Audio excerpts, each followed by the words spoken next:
ನಿನ್ನೆ ಅಷ್ಟೇ big boss season 12 ಮುಕ್ತಾಯ ಆಗಿದೆ. ಈಗ ಬಿಗ್ ಬಾಸ್ ಬಗ್ಗೆ ಒಬ್ಬೊಬ್ಬರೇ ಕಂಟೆಸ್ಟೆಂಟ್ಗಳು ಕೂಡ ಮಾತನಾಡ್ತಾ ಇದ್ದಾರೆ, ಅವರವರ ಅಭಿಪ್ರಾಯ ವ್ಯಕ್ತಪಡಿಸ್ತಾ ಇದ್ದಾರೆ. ಗಿಲ್ಲಿ ಗೆಲುವಿಗೆ ಖುಷಿ ವ್ಯಕ್ತಪಡಿಸಿದ್ದಾರೆ ರಘು.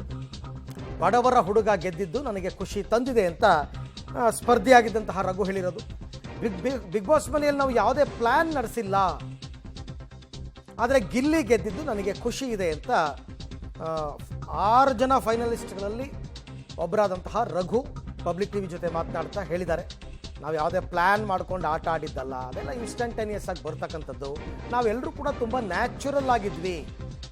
ನಾಟಕ ಅಥವಾ ಕ್ಯಾಮ್ರಾ ಇದೆ ಅಂತ ಎಷ್ಟು ದಿನ ಮಾಡೋಕ್ಕಾಗುತ್ತೆ? 1 ದಿನ 2 ದಿನ 100 ದಿನ ಮಾಡ್ಕೊಂಡು ಕೂತಿರೋಕ್ಕಾಗಲ್ಲ, ಸಹಜವಾಗಿರಲೇಬೇಕಾಗುತ್ತೆ. ಸೊ ಗಿಲ್ಲಿ ಗೆಲುವಿಗೆ ಖುಷಿ ವ್ಯಕ್ತಪಡಿಸಿದ್ದಾರೆ ರಘು. ಬಿಗ್ ಬಾಸ್ ಸೀಸನ್ 12ರ 4ನೇ ರನ್ನರ್ ಅಪ್ ಆಗಿ ಆಚೆ ಬಂದಂತಹ ರಘು ಅವರು ನಮ್ಮ ಜೊತೆಗಿದ್ದಾರೆ. ಸೊ ಮೊದಲನೇದಾಗಿ ಸರ್, ಪಬ್ಲಿಕ್ ಟಿವಿ ಮೂಲಕ ಈ ಒಂದು ಸುಮಾರು 100 ದಿನಗಳಷ್ಟು ಅಲ್ಲಿ ಬಿಗ್ ಬಾಸ್ ಮನೆಯಲ್ಲಿ ಕಳೆದ್ರಿ. ಈ ಒಂದು ಫಸ್ಟ್ ರಿಯಾಕ್ಷನ್ ಪಬ್ಲಿಕ್ ಟಿವಿಗೆ ಏನು ಹೇಳ್ತೀರಾ ಸರ್? ಫಸ್ಟ್ ಆಫ್ ಆಲ್ ನಮಸ್ತೆ ಎಂಟೈರ್ ಕರ್ನಾಟಕ ಜನತೆಗೆ. ಇಷ್ಟೊಂದು ಪ್ರೀತಿ ಕೊಟ್ಟು ಇಷ್ಟು ದೂರ ನನ್ನ ಕರ್ಕೊಂಬಂದಿದ್ದಕ್ಕೆ thank you so much. Bigg Boss ಮನೆ ಒಂದು ಎಕ್ಸ್ಪೀರಿಯನ್ಸ್. ನಾವಿರೋ ಲೋಕನೇ ಬೇರೆ, ಬಿಗ್ ಬಾಸೇ ಬೇರೆ. ಅದ್ರ ಬಗ್ಗೆ ಎಷ್ಟು ಹೇಳಿದ್ರು ಸಾಕಾಗಲ್ಲ. ಒಂದು ಎಮೋಷ್ನಲ್ ರೈಡ್, ಒಂದು ಎಮೋಷನ್ ಇರುತ್ತೆ, ಒಂದು ಹ್ಯಾಪಿನೆಸ್ ಇರುತ್ತೆ, ಜಗಳ, ಆ್ಯಂಡ್ ಅದು ನಿಮಿಷಗೂ ಚೇಂಜ್ ಆಗ್ತಾ ಇರುತ್ತೆ. ಸೊ ತಲೆ ಒಳ್ಳೆ ಕಂಪ್ಯೂಟರ್ ಥರ ಓಡ್ತಾ ಇರುತ್ತೆ. ಒಂದು ಅಮೇಝಿಂಗ್ ಎಕ್ಸ್ಪೀರಿಯನ್ಸ್. ಅದು ತುಂಬ ಖುಷಿ ಆಯಿತು. ವೈಲ್ಡ್ ಕಾರ್ಡ್ ಎಂಟ್ರಿ ಆಗಿ ಮನೆಗೆ ಎಂಟ್ರಿ ಕೊಡ್ತೀರಾ, 3 ಜನ ಹೋಗ್ತೀರಾ. ಸೊ ಅದಾಗಲೇ 1-2 ವಾರ ಆಗಿರುತ್ತೆ. ಒಂದಿಷ್ಟು ಏನಂದರೆ ಗೇಮ್ ಬಗ್ಗೆ ಸ್ಟ್ರಾಟಜಿಗಳು ಮೈಂಡಲ್ಲಿ ಓಡಿರುತ್ತೆ, ಕೆಲವರು ಹೇಗೆ ಅನ್ನೋದು ಕೂಡ ಒಂದು ಅರ್ಥ ಆಗಿರುತ್ತೆ. ಸೊ ನೀವೇನು ಅಂದ್ಕೊಂಡು ಹೋಗಿದ್ರಿ, ಅಲ್ಲಿ ಹೋದ್ಮೇಲೆ ಏನು ಬದಲಾಯಿತು ಅಂತ? ಸರ್, ಹೋಗೋ ಮುಂಚೆ ನಾನು ಏನೂ ಅಂದ್ಕೊಂಡಿರಲಿಲ್ಲ. ಯಾಕಂದರೆ ನಾನು ಬಿಗ್ ಬಾಸ್ ಇಲ್ಲಿವರೆಗೂ ಒಂದು ಎಪಿಸೋಡು ನೋಡೇ ಇಲ್ಲ 11 ಸೀಸನಲ್ಲಿ. ಆ್ಯಂಡ್ ನಾನು ಬಿಗ್ ಬಾಸ್ ಅಗೇನೆಸ್ಟೇ ಇದ್ದೆ.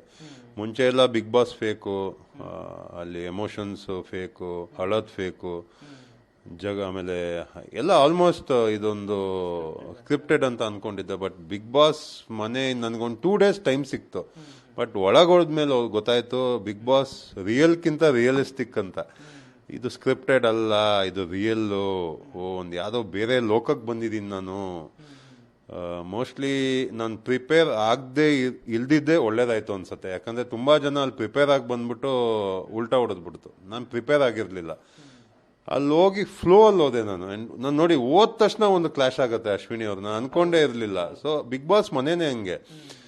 ಹಿಂಗೆ ನಾವು ನಗ್ತಾ ಇರ್ತೀವಿ, ನೆಕ್ಸ್ಟ್ ಮೂಮೆಂಟೇ ಜಗಳ ಆಡ್ತಾ ಇರ್ತೀವಿ. ಅಲ್ಲಿ ಏನಾಗತ್ತೆ ಅಂತ ನಾವು ಪ್ರೆಡಿಕ್ಟೇ ಮಾಡೋಕ್ಕಾಗಲ್ಲ. ಸೊ ಪ್ಲ್ಯಾನ್ ಮಾಡ್ಕೊಂಡು ಹೋದ್ರೆ ಬಿಗ್ ಬಾಸ್ ಮನೇಲಿ ನಾವು ಬಿದ್ದೋಗ್ತೀವಿ.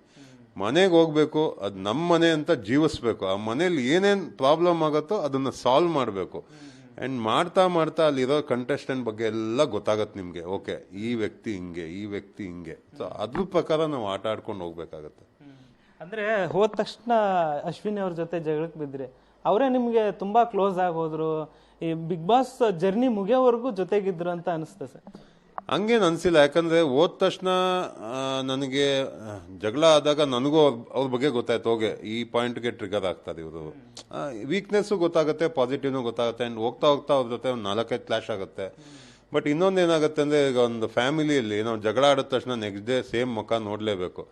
ಮಾತುಕತೆ ಹಾಗೆ ಆಗುತ್ತೆ. ನೆಕ್ಸ್ಟ್ ಡೇ ನಾವು ಅಡುಗೆ ಮಾಡ್ತಾ ಇದ್ವಿ, ಮತ್ತೆ ಇನ್ನೊಂದು 2 ದಿವಸ ಆದರೆ ಜಗಳ ಆಡ್ತಾ ಇದ್ವಿ. ಆ್ಯಂಡ್ ಲಾಸ್ಟಿಗೆ ಒಂದು ಟಾಸ್ಕಲ್ಲಿ ಇದರಲ್ಲೆಲ್ಲ ಒಂದು ಅವರು ಸ್ವಲ್ಪ ಎಮೋಷ್ನಲಿ ಡೌನ್ ಆಗಿದ್ದು. ಆಮೇಲೆ ವೀಕೆಂಡ್ ಬಂದಾಗ ನಮ್ಮದು ಡ್ಯಾನ್ಸಿಂಗ್ ಒಳ್ಳೆ ಕನೆಕ್ಷನ್ ಇತ್ತು. ಮೇ ಬಿ ಅಲ್ಲಿ ನಮ್ಮ ಒಂದು ಒಳ್ಳೆ ಫ್ರೆಂಡ್ಶಿಪ್ ಬೆಳೀತು ನಮ್ಮದು ಅಶ್ವಿನಿ ಅವರು. ಸೊ ಮ್ಯೂಟೆಂಟ್ ರಘು ಬಿಗ್ ಬಾಸ್ಗೆ ವೈಲ್ಡ್ ಕಾರ್ಡ್ ಎಂಟ್ರಿಯನ್ನು ಪಡ್ಕೊಂಡವರು ಕೊನೆಯ ತನಕ ದೊಡ್ಡ ಫೈಟ್ ಕೊಟ್ಟರು. ಆ ಫೈಟ್ ಕೊಟ್ಟ ನಂತರ ಕೂಡ ಅವರು 4th ಫೈನಲಿಸ್ಟ್ ಆಗಿ ಹೊರಗೆ ಬಂದಿರತಕ್ಕಂಥದ್ದು. ಅದರ ಬಗ್ಗೆ ಸಂತಸವನ್ನು ವ್ಯಕ್ತಪಡಿಸ್ತಾ ಇದ್ದಾರೆ.